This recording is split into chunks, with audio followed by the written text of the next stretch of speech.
Selenite, crystals, jasper, and fire agate all in the same canyon, and I'll map it out for you on the way.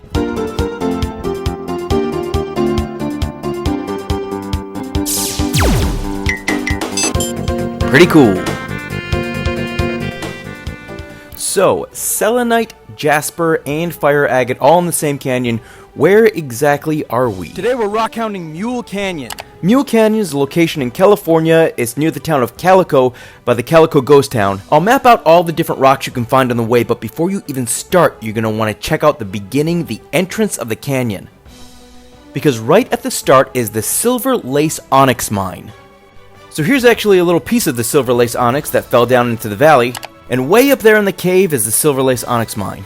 Now the mine itself is under claim, so you don't actually want to go up there, but if you find a piece in the canyon, well, that's good luck.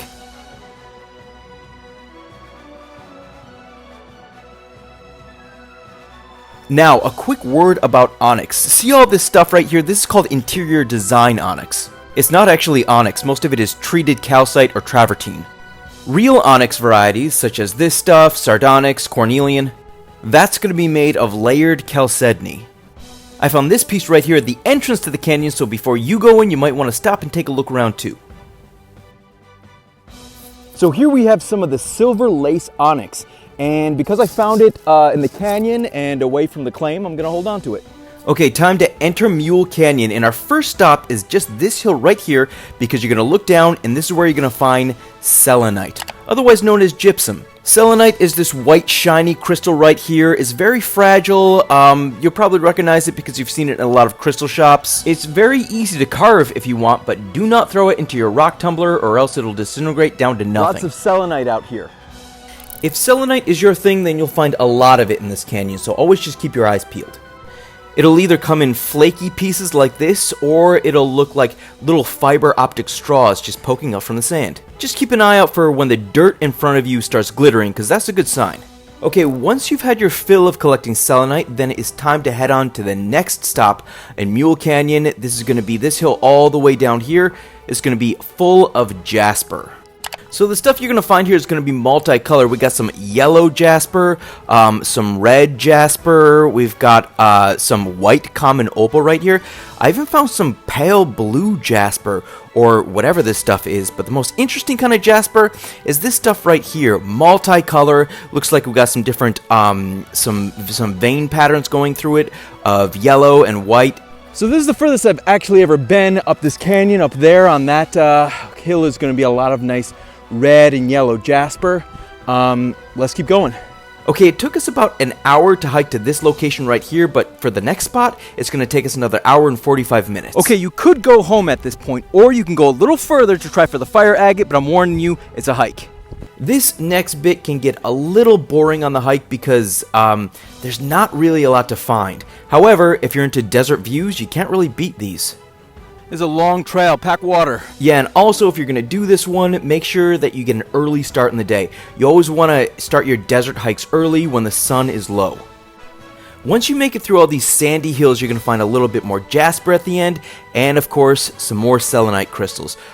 Okay, then your path is going to bend. You're going to have to turn right here, and you're going to know that you came to the turn when you look down and you see all of this stuff right at your feet. So now we're at the part of the canyon called Tin Can Alley because of all the rusting tin cans right there. It's another half mile up. Yeah, I really don't know what the story is with all these rusting tin cans. Like, how did this pile of tin cans get to the middle of the desert? Oh well, let's keep going. So you got another mile or half mile up before you're going to want to start looking down at your feet again and seeing what's there. Way up there on that hillside, that's our target. But before I even get there, I look down and I find this. I think we're there.